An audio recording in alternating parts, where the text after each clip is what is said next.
Bonsoir, on se retrouve pour un test rapide de jeu et j'ai choisi Animal Crossing Nintendo Switch 2 édition et j'y ai joué 25 heures selon la Switch 2. 25. Je vais faire une notation sur 20 points divisé par 4 sur 5 points pour tout le plaisir que j'ai pu avoir sur ce jeu là. Je mettrai 1 point sur 5. Faut le dire, j'ai pris aucun plaisir à gérer ma vie sur une île en fait. Et les 5 points suivants, c'est pour le chara-design et la technique. Je mettrai 3 points, je divise par 2 pour le chara-design et 2 points pour la technique. Pour le chara-design, je mettrai 3 points parce que le chara-design est vraiment chouette, c'est tout beau, c'est tout mignon. Vraiment, franchement, c'est chouette.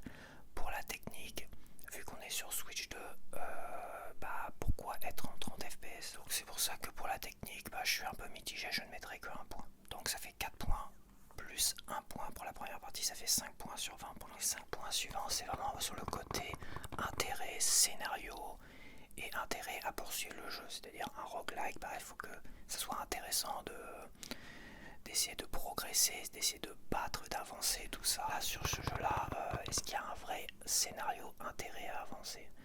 Il y a un côté où il se passe plein de petites choses, où tu dois régler plein de petits défis, tout ça, qui ma foi pas si inintéressant que cela. Et là je mettrai quand même 2 points là-dessus. La dernière partie sur 5 points, on est sur le côté respect du joueur. Alors oui, là il n'y en aura pas beaucoup qui mettraient des points ou qui enlèveraient 2 points là-dessus. Respect du joueur, c'est quoi? C'est est-ce qu'on respecte les joueurs par rapport au prix qu'on va lui vendre le jeu, par rapport au contenu du jeu et au prix, par rapport à est-ce qu'il y a une vraie cartouche ou c'est une putain de game key card, par rapport au nombre de DLC payants, par rapport au jeu terminé ou pas terminé. Faut le dire tout de suite, on a une vraie édition physique mais c'est sur cartouche Switch. Je mettrai que 1 point parce que c'est quand même mieux qu'une game key card, donc 1 point là-dessus. Pour ceux qui avaient déjà Animal Crossing et qui voulaient juste la mise à jour graphique, ça leur coûte que 5 €, donc un petit point quand même pour l'effort. Des DLC à 20 balles, à 20 € quoi. Des DLC qui sont même pas sur le jeu quoi. Tu vois ce que je veux dire? Ils auraient pu proposer le jeu sur une vraie cartouche Switch 2 directement avec tous les DLC dedans et avec la mise à jour intégrée au jeu, sans être obligé de faire des téléchargements, des machins ou quoi que ce soit. Ou de payer 20 € les DLC à la console. C'est 5 points respect du joueur.